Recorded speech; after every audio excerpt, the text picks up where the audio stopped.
mag-play ng lawyer? Ano pa? Judge pa? Kasi like nung buhay pa yung airpot ko, kumbaga abogado rin siya. So kahit pa paano meron din ako may background doon, may konting background din. Ikaw hindi mo pinangarap?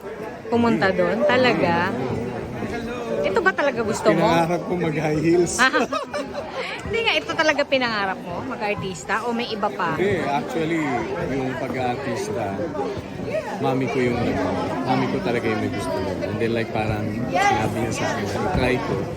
Siyempre, masunuring anak. So nung na-try ko, na-enjoy ko naman siya. Kaya, di ba, yun. Pero nakakabilib. Oo, yun nga yung nakakabilib. Next question ko yung longevity mo, no? Bongga rin eh. Isa ka sa talagang hindi nawawalan. Tsaka kahit saan channel. Saka kasi siguro pag yung isang bagay parang natutunan mo nang ma-enjoy, parang nasa system mo na rin talaga siya. Hinahanap-hanap mo. Pero personally, ano mas masarap sa'yo? Kontrabida o bida? Kontrabida. Like for me, kasi pag kontra, malayo talaga dun sa personality mo. So yun yung masarap i-portray, yung parang malayo sa personality. Yun na nga eh. In fairness, ang galing mong mag-kontrabida kasi in real life, alam naman naming mabait kang tao. Thank you. At cupcake ka pa. Oo, cupcake. Tapos ngayon, eto.